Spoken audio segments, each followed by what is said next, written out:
Fala pessoal, hoje vamos com uma resenha aqui no canal. Quero falar sobre um livro que eu li que é incrível e quero indicar essa leitura para vocês, que é o livro Sobre a Brevidade da Vida, do Sêneca.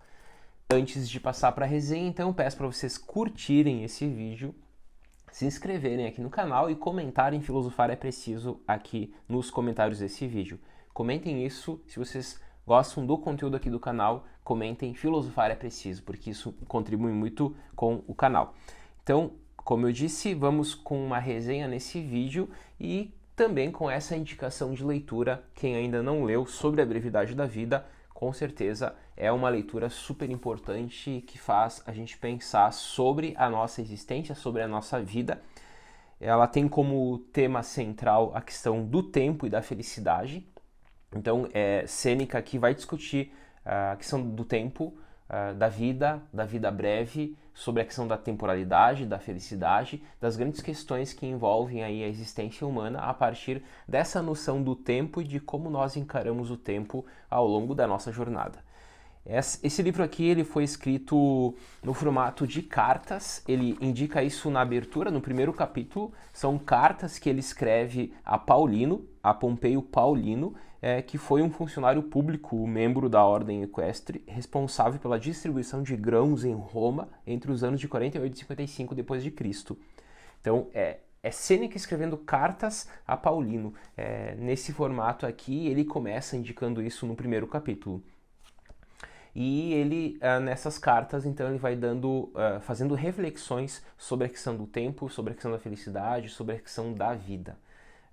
Eu vou fazer o que é aqui com vocês. Eu quero destacar alguns trechos dessa obra. Nós não temos aqui um tratado, um argumento único, com início, meio e fim, mas nós temos aqui, ao longo dessa obra, nós temos sim, são 20 capítulos breves, portanto, cada capítulo aí tem capítulos de 1 página, 2 páginas, 3 páginas, então é uma leitura super rápida, super agradável de ser feita, e cada capítulo traz uma reflexão sobre algum conceito, alguma ideia do Sêneca. Então aqui nós temos nesse texto, que faz parte dos textos de Sêneca, que ele escreve sobre temas diversos, e nesse texto aqui, então, ele foca na questão da brevidade da vida, ou seja, na questão do tempo. E, com certeza, Sêneca parte de uma abordagem estoica, porque Sêneca é um estoico, junto com tantos outros estoicos do período, junto com Epiteto, junto com Marco Aurélio, por exemplo, e aquilo que ele vai apresentar aqui nesta obra e nas demais obras dele, sempre se dá a partir de uma abordagem estoica. Lembrando que o estoicismo tem como lema central viver conforme a natureza. Então, eu devo viver conforme a natureza para alcançar essa harmonia com o todo. E a natureza é o próprio mundo, são as coisas, é a razão, é a providência, é o destino. E aí há vários termos do significado natureza, segundo o Sêneca e segundo os estoicos, de modo geral, os autores do estoicismo. Mas ser estoico é aceitar as coisas como elas são, se afastar das paixões que nos perturbam, daí a apatia como um lema central, e viver em harmonia. As paixões devem estar em harmonia com a nossa razão. Então, a apatia é quando nós não nos deixamos controlar pelas paixões e pela razão nós controlamos essas paixões. Não é negar necessariamente as paixões, porque é impossível, porque somos seres humanos, não tem como negar algo que faz parte da nossa natureza enquanto seres humanos, mas é sim por um processo racional, pelo pensamento, pela razão, pela natureza e o viver conforme a natureza, controlar as paixões e assim viver num caminho estoico. Bom, enfim, eu não vou aqui discutir a questão do estoicismo, mas vou discutir sim a questão da brevidade da vida, que é o assunto aqui presente nessa obra. Então, o que eu vou fazer? Eu separei aqui alguns trechinhos que eu quero destacar aqui para vocês e vou fazer comentários a partir desses trechos que eu destaquei. O primeiro trecho é do capítulo 1, parte 3. Então, no capítulo 1, parte 3, ele diz o seguinte: não temos pouco tempo, mas desperdiçamos muito. A vida é longa o suficiente e nos foi dada generosamente para a realização das mais altas empreitadas, se toda ela for bem empregada.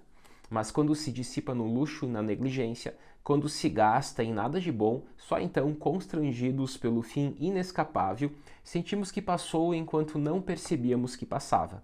Não recebemos uma vida breve, mas a tornamos. Sobre isso, então, eu acho que é um tópico central aqui desse capítulo 1. Muitos reclamam que tem pouco tempo, que a vida é curta, que a vida é breve. Daí o tema sobre a brevidade da vida. Não temos pouco tempo. Nós que desperdiçamos. Nós recebemos um bom tempo. E se nós soubermos aproveitar o tempo que nós temos, nós viveremos de uma forma plena, de uma forma feliz. E aproveitamos, assim, o tempo que nós temos. Mas no momento que nós não aproveitamos esse tempo, nós desperdiçamos ele. Não temos pouco tempo, como diz Sêneca, mas desperdiçamos muito. Esse é um ponto central para a gente pensar e a gente aplicar isso também no nosso dia a dia, nos dando conta de que nós temos tempo suficiente para ter uma vida boa, mas nós desperdiçamos muito desse tempo. Próximo trecho que eu quero indicar está no capítulo 3, parte 5, quando o Sêneca diz: Você ouvirá muitos que dirão: quando tiver 50 anos me aposentarei, aos 60 anos me retirarei dos cargos. E quem garante que terá uma vida tão longa? Quem aceitará que as coisas aconteçam de acordo com o que deseja? Não sente vergonha por reservar para si essas sobras de vida e destinar ao exercício da boa mente apenas este tempo que não podia ser usado para mais nada?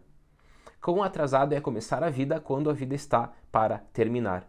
Como é estúpido esse esquecimento da mortalidade e deixar os melhores planos para os 50 e 60 anos, e ainda querer começar a vida em um ponto ao qual poucos chegaram. Esse é o trecho mais incrível da obra que eu considero, e é sim um puxão de orelhas que o Sêneca está nos dando, e está dando para a maioria das pessoas, que acaba deixando os grandes planos para a felicidade, para a vida boa, lá para a aposentadoria, lá para o final da vida. Ou seja, passa uma vida inteira construindo algo para ser aproveitado no final. E quando chega no final, é final, acaba. Como ele diz, quão atrasado é começar a viver quando a vida está para terminar. Então a lição aqui desse trecho é: devemos aproveitar a vida todo momento e não apenas lá na frente. Porque lá na frente talvez ela nem vai chegar para começar. E se ela chegar, ela vai estar no fim. Então como a gente pode aproveitar algo que está terminando? Então, mais um trecho incrível aqui. Esse trecho eu acho super incrível.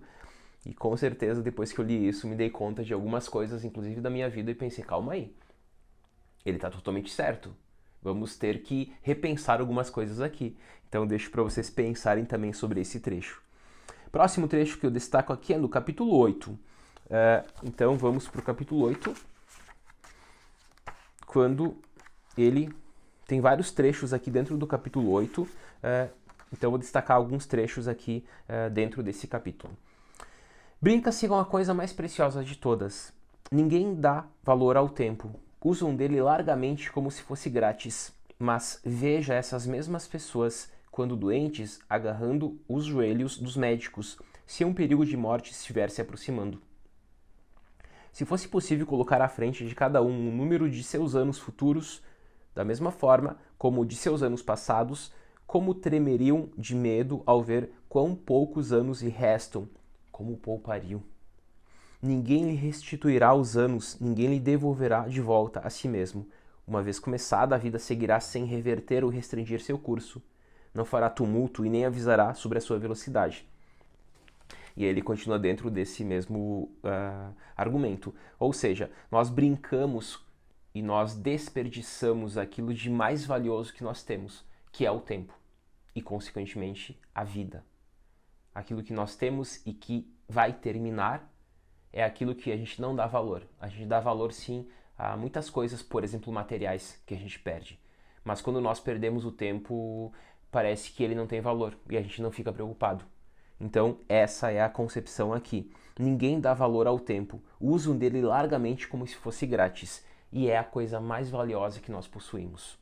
Então, um alerta justamente sobre a questão do tempo aqui, nos ensinando a questão da brevidade da vida. Nós tornamos a vida breve. A vida não é breve, nós a tornamos quando nós gastamos o tempo. Próximo trecho, destaco o capítulo 10. Então, no capítulo 10, ele fala o seguinte: a vida se divide em 3 momentos: o que foi, o que é, o que será. Destes, o qual estamos vivendo é breve. O que vamos viver é dúbio, e o que vivemos é certo. Então, passado, presente e futuro. O que vivemos é certo, porque já está no passado. Não se altera mais. O que foi, foi. E é certo, portanto. O que estamos vivendo é breve, o presente. O presente sempre é breve. A todo instante o presente está se tornando passado. E o futuro está chegando. E ele é muito breve. Então, novamente, sobre a brevidade da vida. A vida é breve porque o presente é breve. E nós devemos saber como usar esse presente. Não se apegar ao passado, esse é certo, mas já é passado. E também não se apegar ao futuro, porque, como ele diz, o que vamos viver é dúbio. A gente não tem certeza. O futuro está entregue às contingências. O futuro é totalmente incerto. A gente não sabe o que vai acontecer no futuro. Se a gente deixar para viver no futuro, talvez a gente nem chegue ao futuro, como ele disse em outro trecho. Então, o que nós temos? O presente. Ele é breve? Ele é breve. Então, nós temos que saber usar do presente. Porque sabendo usar do presente, não gastando o tempo, ele deixa de ser breve e nós conseguimos aproveitar ao máximo ele. Mas há pessoas que tornam ele super breve. Aí ele continua em mais um trecho desse capítulo. Os ocupados o perdem, pois a eles falta tempo para reconsiderar o passado, e se tivessem tempo, é desagradável a recordação de algo de que se arrependem. E aqui ele fala das pessoas ocupadas. As pessoas ocupadas, elas não vivem, elas estão sempre ocupadas fazendo alguma coisa, e elas esquecem daquilo que é mais valioso, que é viver. Então aqui é uma crítica direta às pessoas ocupadas, e muitas vezes a gente vive como uma pessoa ocupada. Mais um trecho que eu destaco aqui. Não importa quanto tempo nos é concedido, se não houver onde guardá-lo, pois ele vaza por almas trincadas e rachadas. O tempo presente é brevíssimo. Então, o tempo sim é breve, o tempo presente é breve. Nós devemos saber como utilizar o tempo presente, que é breve, e torná-lo, assim, repleto, e aproveitar ao máximo esse tempo presente, e não ser, assim, uma pessoa ocupada. Porque, de novo, a pessoa ocupada está ocupada para a vida. Mais um trecho para finalizar, então aqui um comentário geral, e como eu disse, a ideia aqui era apenas pincelar alguns trechos incríveis dessa obra, mas para instigar vocês a lerem esse livro, quem ainda não leu, porque ele nos faz pensar muito sobre a vida e sobre a brevidade da vida, como a vida pode se tornar breve a partir do momento que nós estamos o tempo todo ocupados. Então, mais um trecho, separo aqui o capítulo 14 para citar esse último trecho, quando ele diz: apenas são ociosos aqueles que estão disponíveis para a sabedoria. Só estes vivem, pois não apenas cuidam bem de seus anos, mas também a eles adicionam toda a eternidade. Se no capítulo anterior ele falou das pessoas ocupadas, criticando essas pessoas ocupadas, que estão ocupadas o tempo todo, vivem trabalhando, vivem fazendo mil coisas e esquecem de viver, de fato, ele está aqui destacando que as pessoas ociosas são as pessoas que realmente vivem. Portanto, como se contrapondo às pessoas ocupadas, ele fala das pessoas ociosas, daí a tese do ócio que ele defende. Domênico De Masi vai falar do ócio criativo, e ele fala do ócio já aqui nessa obra. Então, sim, devemos nos ocupar com o ócio, devemos nos ocupar com questões que vão agregar, e, consequentemente, nós vivemos o tempo, e nós não estaremos ocupados para ele e para a vida. E aqui ser uma pessoa que vive no ócio é se dedicar às grandes questões, como as questões intelectuais, como as questões morais, como as questões de felicidade. E não viver ocupado, como ele tinha apontado anteriormente, que é a maioria das pessoas, como a maioria das pessoas vivem.